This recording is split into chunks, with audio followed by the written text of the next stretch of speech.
Welcome back to the 10-Minute Planner, where we talk about event planning all the time. Okay, so now we are getting into the meat and potatoes of event planning. The thing that I think everyone has to do, but they don't want to do, but they kind of pinch pennies when they do. So it's budgeting. Right? And we're going to talk about how to budget like a pro, where to save and where to splurge. Whether you're planning a wedding, a fundraising, a corporate gala, or if you've just been asking yourself, where should I spend more? Where can I save? In this episode, I'm going to break down how to budget like a pro, so your event looks high-end without breaking the bank. Okay, so let's start. We're going to start with priorities first. All right. The key to budgeting smartly is knowing what matters most to you. Okay, so for your weddings, it may be your photography and the venue. For corporate events, it may be the stage design and the food experience. Okay? What matters most to you? This is important. Before you start spending anything, list your 3 top priorities. All right. These are the areas where you splurge. So the things that will leave the biggest impression or hold the most meaning to you. Everything else is where you can scale back. Okay. A clear priority list prevents emotional spending and helps you stay focused on the goal at hand. So whatever your goal is, the level of impact that you would like your event to have, your splurging 3 items, right, is going to help you get to that impact a lot faster. Okay, so let's talk about where to splurge. So let's start with what is worth spending a lot on. Venue and catering. If your venue sets the tone and your guests will always remember the food, all right? So don't compromise on the quality or your guest comfort, okay? If your event's in the middle of summer, but the venue you booked for some reason don't have AC, guess what? It's not going to work out, okay? Entertainment or host. The energy of your event depends on the person leading it. A great DJ, MC, or live performance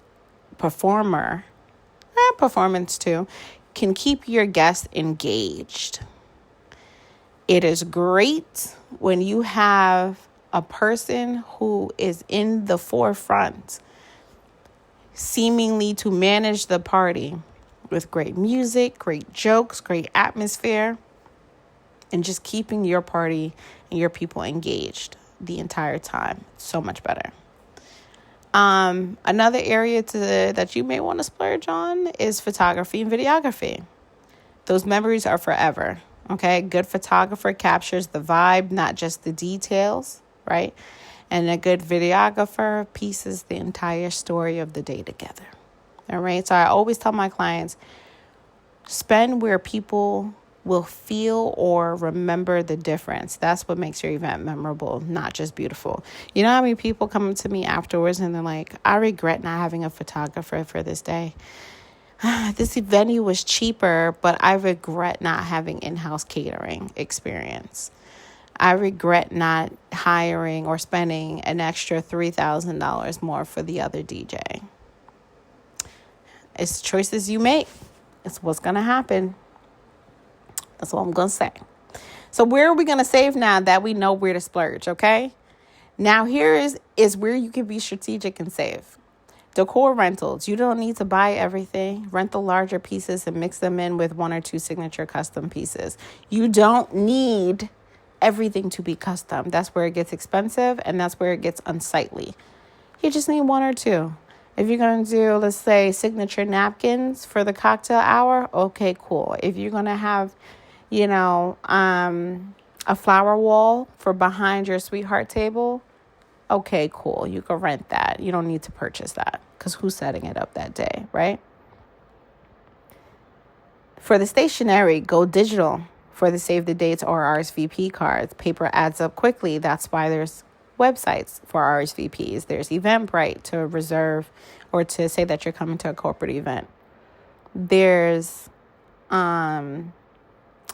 There's so many digital event invitation services that will send everybody an email. I get it for the older guests, they need a paper copy, but you could limit that and say on your website that if you receive the paper copy, it's for that, for our elderly guest, or, our grandmas and grandpas, but everyone's invitation arrived digitally. Please confirm, right? Save money there. Favors. Now, listen, when it comes to favors, I say you don't need it anymore. People want the memories. People want the experience. That is why people come out of their house now, especially after COVID. Don't do a favor, okay? Photo booth is enough of a favor. They get to take their photo home. If there's a favorite piece of candy that's like rare that you like, they can have it as an exit gift. They eat it on the way. But don't do like the jars. Don't do, putting a few chocolates or covered, almonds in a jar. Nobody cares about that stuff anymore. Just save your money on it, okay? Flowers. Choose the flowers that are in season for your event, right? If you are a corporate event, like you're doing a corporate event, and you do this event every year, it's the same color every year, it's the same graphics every year, it's the same everything every year. You may want to spend the money one year and just have the same centerpieces, faux centerpieces, and you could reuse it, especially if you're a fundraiser, right? That's just an idea. Don't kill the messenger. I'm just trying to help y'all out. But if we are going for real flowers at these events, right, I will say, make sure they are in bloom. Make sure flowers come in certain colors. Make sure you pick the flowers that come in that color. If they have to be modified, spray painted, or something like that, that adds a whole nother service charge to it. Okay. Now, another thing that you can do is if you have taller centerpieces, right? The tall centerpieces can be fake. They're not in people's face. They're just for visual, representation from afar. The smaller centerpieces can be real because they are in people's face. You see how you did that? So you look like you have something that's, wow, my gosh, this is a lot. This is great. And that part at, the centerpiece at the top was a rental. I digress. So saving doesn't mean cheap. It just means being smart. So work with, you want to work with your budget, but you want to work what works for you, not against you. Okay. So step 4, plan for the unexpected. Here's some things that people forget. The contingency fund. Always set aside at least 10% of your total budget for last minute needs. It could be extra chairs. Somebody decide to show up. They RSVP literally 2 days before your wedding. Overtime for a vendor or a rain plan, right? Having a buffer means that you'll never panic when something changes. And trust me, it always does. I cannot tell you that I've had to add chairs for your reception at a wedding because they got the invitation, never RSVP'd, and showed up anyway. And then you paid for a certain number of people, but then now you have to pay for more after the fact, right? Also, too, for corporate settings.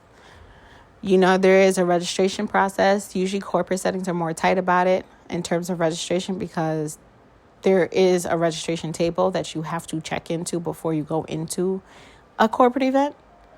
But with that, there could be some last minute walk-ups at the door and you just need to create a policy around that. Okay? Track every dollar. Finally, track every dollar. Okay, track your spending. Use a simple spreadsheet or event budgeting app to monitor where all your money is going and what you're spending money on.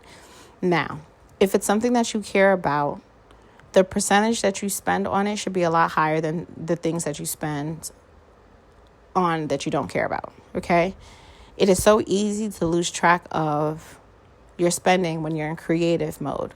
One quick add-on here and there can turn into thousands of dollars. I tell my client every receipt tells a story, so make sure it's one that you're proud of. at the end of the event. Do not overspend and then look back at your event and it's like, oh my God, I spent so much money for one day. And it's not what you wanted to do. Okay? So we're at the 10-minute mark. So just to recap, focus on your priorities, splurge where it counts, save strategically, and keep a cushion for the unexpected and track everything.